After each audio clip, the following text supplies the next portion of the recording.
How's it going, everyone? I guess that's who I am these days, right? I'm the knees over toes, but on Amazon or Temu.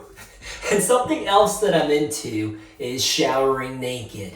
And speaking of which, right now I am filming this video in my tiny little Japanese bathroom. And I have my shoes on the floor. That way, when I'm done filming, I can just rinse the floor. Because in Japan, the bathrooms are wet. Meaning, when you wash yourself or you shower, the entire floor is designed to get wet. But anyways, in this video, I wanted to talk about what barefoot shoes that I wear and what rotation that I use to have healthier feet. Now, I've been a part of the whole barefoot shoes movement for the past 2.5 years. And I have used the cheap, like $15 to $20 pairs like this one. And I've also been using like the $150 pairs like this one. And what I can say is that they're more or less the same thing. Of course, the material on this one, which is the Zero barefoot shoes for hiking, it's gonna have a little better quality in terms of like the material, but in terms of durability, they're about the same. And that's based on my own personal experience. So when I grab shoes in my closet, I tend to find myself using the cheaper ones more so than the expensive ones. And I'm not a fat guy, right?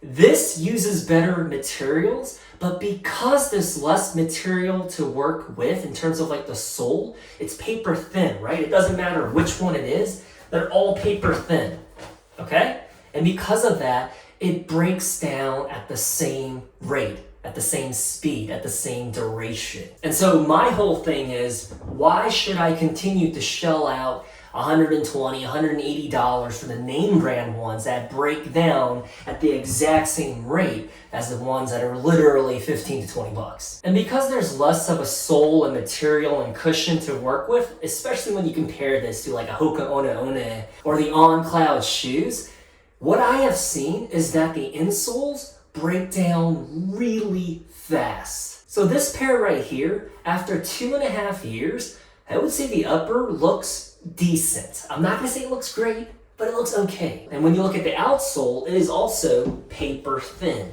However, when you look at the inside and you really examine it, it's ripping apart everywhere. But I still wear it. This is the one that I gravitate towards if I have to grab a pair of shoes to go on a quick run, or when I want to go to the gym or grab groceries. This is the pair. And so when it comes to barefoot shoes, the material is going to break down the same from premium to the cheap ones, but it's the insoles that take all of the beating because there's not much sole material to absorb the shock and the impact of walking daily. So these ones right here are what I use if I'm gonna go hiking or if I'm gonna be going on a trail with the doggies, because it has a little bit more ankle support. Because the whole idea behind barefoot shoes is that it's supposed to be very minimalistic, which is fine. But sometimes when you're hiking and everything, you don't want little sticks and stones to rub against your ankles. So I love the fact that there's hiking barefoot shoes. So this is the pair that I use for the outdoor ventures. And then if it's gonna be a more of like a formal occasion where you gotta dress up or you have to wear like business casual, these are the ones that I gravitate towards. I know they look really casual or very simple, but when you wear a pair of slacks or chinos or khakis with a dress up shirt, it looks okay. Would I recommend them? No, I wouldn't. Even though they were really cheap, really affordable and everything, the construction in the inside is not very comfortable. And what I mean by that is, it's hard to see it, but in the inside, the way that they glue the fabric together, it irritates the foot unless you wear like a thick sock. And I thought it was just like maybe a quality issue with one pair, but it's not, because this one also has the exact same defect. And then when you look on Amazon and you read through the reviews, a lot of people say the same thing. So because of that, I can't recommend Hobby Bear. It's one of those random brands from China, but this has been my go-to pair for almost 30 months. Reliable, durable, love it. Can I recommend this one? Absolutely. It looks wonky. It does not look fashionable or stylish. It looks like something that you would wear to the beach or to the pool, but when it comes to doing like knees over toes workouts, I love this one. And then this is the pair that I use strictly for when I go to gyms that require you to have separate and clean gym shoes. Sometimes, depending on where you go, they do not allow you to wear outdoor shoes into their gym. You need to have like a separate pair. I've only seen this happen in Asian countries, but this is the one that I use for that type of setting. It's the almost exact same shoe as this one, except this one is a lot more comfortable because it has padding all around the upper, whereas the bottom has a lot more grip. But here's the thing, even though it has a lot more grip, it's still just as flexible and has that minimalistic feeling. Now, in terms of the brand, there's literally no labels on this anywhere. And when I checked my order from 2.5 years ago, they don't even make this anymore. When I click the product description, it gives me an error message because the company is gone now and the product is not even available for purchase. But I would say if you find a pair of shoes that look like this, go for it. I mean, this probably cost me about 15 bucks and I'm still using it 2.5 years later. Just to say the same with this one. 2.5 years later, still using the expensive premium one. So when it comes to barefoot shoes, my unsponsored, honest opinion is that just go with whatever is cheaper, because they're both gonna have less material to work with and they're gonna break down at the exact same speed. And speaking of breaking down, I have yet to throw away a pair of barefoot shoes in the past 2.5 years.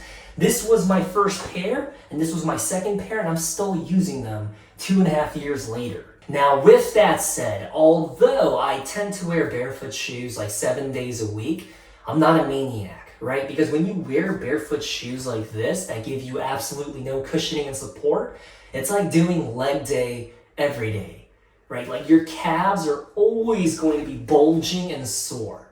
That's why when I have like soccer matches or when I go on a particularly long run the day before and I feel absolutely beaten up, my lower body, then I wear dad shoes. And my most favorite pair of dad shoes are the New Balance 990s, which is funny for me to say because this has like 2-inch thick soles. It's really rigid and stiff. But when you wear these, my goodness, are they comfortable. But I try my best not to wear these more than once a week. And what is interesting about these New Balance 990s is that I have been wearing this style of shoes since the 8th grade.